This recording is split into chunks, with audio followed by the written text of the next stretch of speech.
Okay, dreamer, please. Hi guys, welcome back to my channel. Today we'll be looking at the third 5th anniversary update, and that is for Mythical Awakened Yuri. Okay, so for this update we have two main things, okay? Mythical Awakened Yuri and Unknown Area Reward Revamp, and also Halloween, so we're gonna check out her skill set.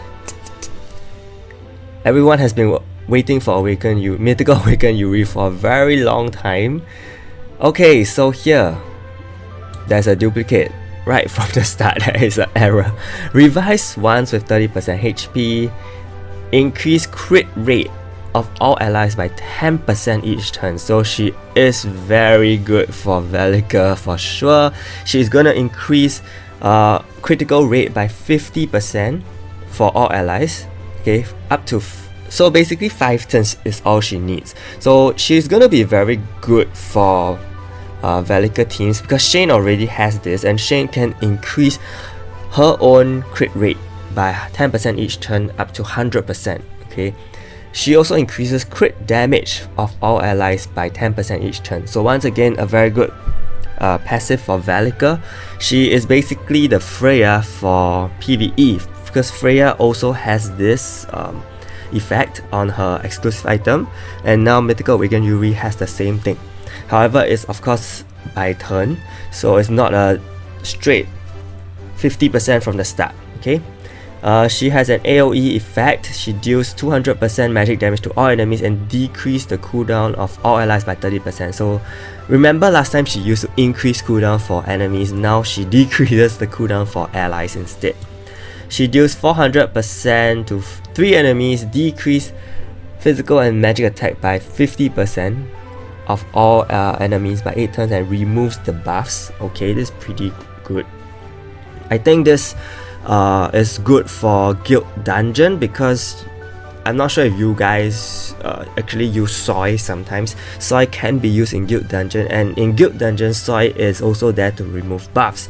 So now that with Yuri, her passive is much better than Soy, even though Soy gives 30% lethal increase. But however, because you probably have Fenrir already on the field, so you may not need Soy's additional buff because they don't even stack in the first place if you have Fenrir, right? So the thing is, if you have Fenrir and Yuri, I think you're pretty much covered for Guild Dungeon. So she's a very good Guild Dungeon unit as well. And finally, she deals a lot for her Awakened skill though. 800% to 3 enemies and 80% chance to burn. So I don't think this is very useful for Guild Dungeon.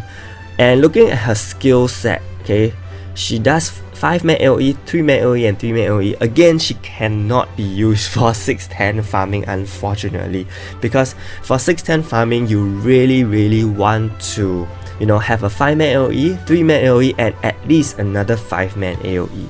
So that's pretty sad because I thought, you know, she could be used for farming again. For her effect attack, she deals burn. And finally, okay, Fox Soul Fire. This is actually her bottom skill. In PvE mode, increase damage taken for all allies by what? 70% for 12 turns. Decrease enemies defense. Okay. So this is a Phoenix.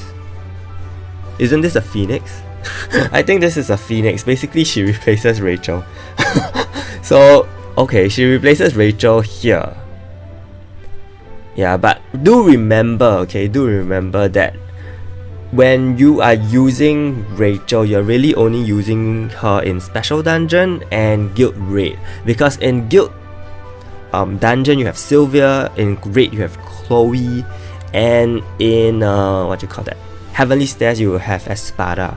So this, even though it's the same effect as Phoenix, Rachel's Phoenix, you really only use her for Guild Raid mainly. So that means probably good for Isabella. I think good for Isabella. And then we have crit rate increase, and for her Awakened skill, she increased all allies damage dealt to offensive magic universal type heroes. Basically, this is the best thing on her. She is a damage buffer for sure. Okay, Okay, because we don't actually have heroes that increase damage dealt on a certain type of enemy type. In the past we had Platine, if you guys remember. Platine actually increased damage dealt on Universal, but after the reboot there has been not a single hero has this effect, only the pets, right? So Yuri is pretty much the first hero that has an effect like this, which increased allies damage dealt to offensive magic and universal heroes. And do note that this is not a PvE limited skill. Okay, this is not a PvE limited skill. You if you want to try her for PvP, you can even use this effect on PvP. I think it will be pretty devastating as well. Okay, so I think overall she's a very good support unit. I'm pretty okay with her skill set in general. Yeah, I think she will really replace Rachel actually, which is kind of strange. Honestly, pretty strange. Because we are so used to using Rachel's Phoenix, but over here she clearly has the Phoenix in her Foxfire. So you don't really need to use Rachel anymore, because Rachel is really only there for lethal damage increase, which you don't need if you use Fenrir, and Rachel was also there for Phoenix. And if you use Yuri now, you not only get your Phoenix debuff, you also get crit rate increase, you also get crit damage increase, you also get this increased damage dealt to different type of enemies. So she's pretty much a must-have right now, I would say. You have to Mythical Awaken her. Okay, you have to Mythical Awaken her. She does give you a Lear Revo item, and not a very fantastic Gaia's gift, but then again she's a normal hero, so I think that's okay. Okay, so let's move on to unknown area adjustments. We're gonna get more keys. That is super awesome. We're gonna get 80 keys now instead of 60. We're also gonna get 5,000 power-up stones every day, which is great. We also get a lot of power-up crystals. That is awesome. They basically just times 11 from the previous one. Yeah, so no more rare Asgard, which is totally fine.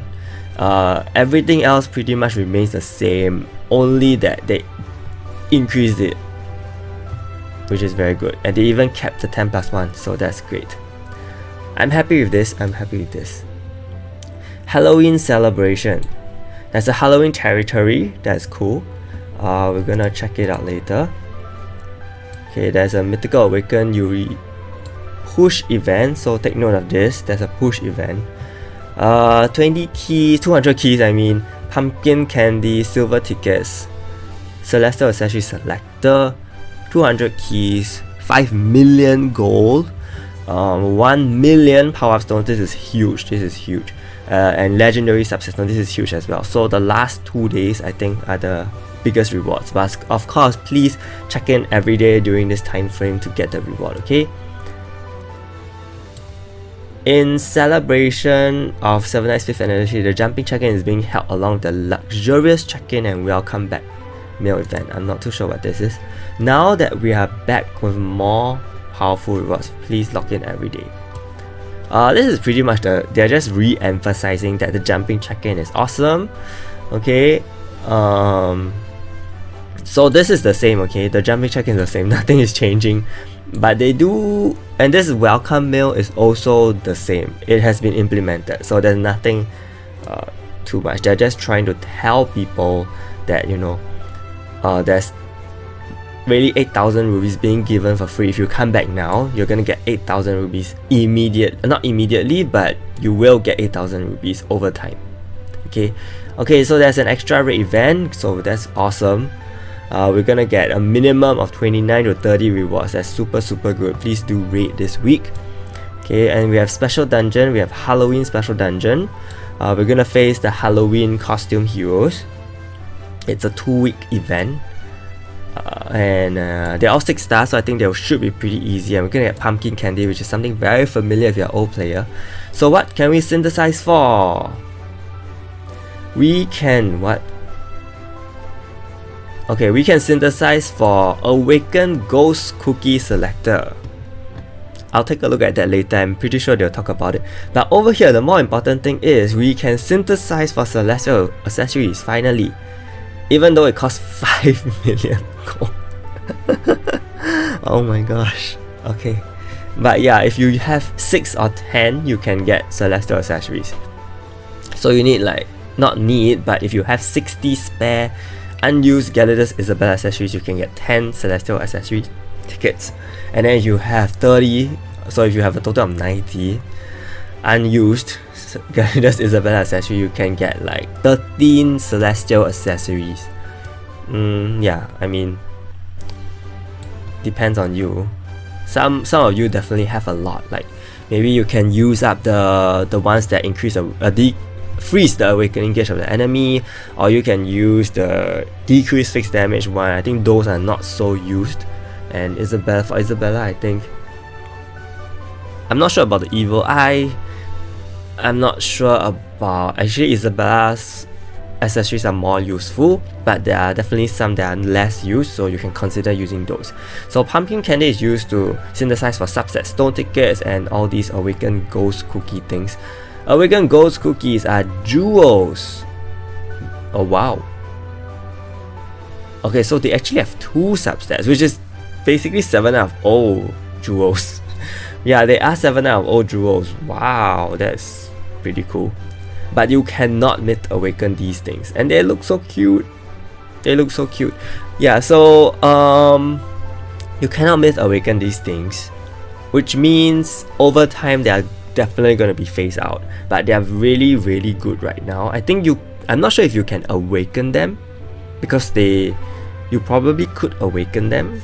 Maybe they just said you cannot myth awaken them, but yeah, they are already awakened. What am I talking about? I'm sorry, they are already awakened, so they are pretty much the 7 out of all jewel for you, for everyone, for free to play players. So please do this event. This is a very good dungeon to do. And then we have weekly quests. We get subset stones basically. I think that's the rarest thing. Yeah, we get subset stones. And we have a Halloween lobby, which is nice. And yeah, take a screenshot with your heroes. And of course, I made this suggestion before in my previous video that you should be given a photo booth mode to remove all the icons on the screen. Right? So we're gonna take a look at the Halloween event. I think it's a recap. Oh no, it's not a recap. Oh, it's the same thing. It's basically the cards as well. Wait, so do I still have the truth? So I hope the map changes, but I don't think it changes. I think we're still in the island. Okay, yeah, we're still on the island. So there's no new map per se. And in fact, I think all the enemies are the same. So the same thing, okay, the same thing. We do get a new Fenrir costume. Oh, the costume is just the removal of his mask. So you can use Fenrir without his mask now. Okay, that's not the most exciting thing. That's really not the most exciting thing. But the rewards pretty much remain the same. You still get the Berserker ring. So again, free to play players, please do this event if you can, okay? And the same thing goes, I don't think I need to make another video. If you have questions about the event, go check out the video which I made previously. It's the same thing, okay, same thing. Basically you just give cards to all your guild members. And I think that's about it. There's nothing new. You can go check out the, oh my gosh, my mouse. We can go check out the content creators site. I don't think there's anything new. Okay, that's my video. So yeah, pretty much that's all for this. Is a pretty small update, but with a very important hero. So do let me know what you guys think. Oh, I want to look at the Champions League. So they didn't release those shadow costumes apparently. If you guys weren't unsure, there's actually new shadow costumes that have appeared on Korea server and they look freaking amazing. But I don't think we're gonna get it. Yep. I don't think we're gonna get it. Okay, I think that's about it. Let me just see if there's... Okay, maybe I can go check out the in-game purchase. Premium purchase, I mean. Okay, they're selling a Yuri, they're selling, whoa, they're finally selling Celestial Crystals. Okay, they're finally selling Celestial Crystals. And they're selling this Event Accessory Selector. Oh, I didn't get to see the Event Accessories. There's an Event Accessory. Oh, they're selling all the previous Event Accessories. That's also big. That's also pretty big. And then we have dual tickets, and we get this, which is kind of strange because these are like completely obsolete right now, unless you're going for, you know, HP armor. Of course you can, this is for Brawl. So Event Accessory Selector, you get the 3 Crystal Dragon rings, you get the Agnes necklace, you get the Giant accessory, and you get the Phantom earrings. The Phantom earring is pretty big actually. They're not selling Fenris Fang accessory for Freya, so I guess. But the Phantom earring, wow, they're actually selling that again. Okay, so you can actually get more of one if you are, you know, a spender. Just saying. They are also selling a 7 Night of O Selector, which has Rosie and 2000 rubies. This is pretty big as well. Okay, it is pretty big as well.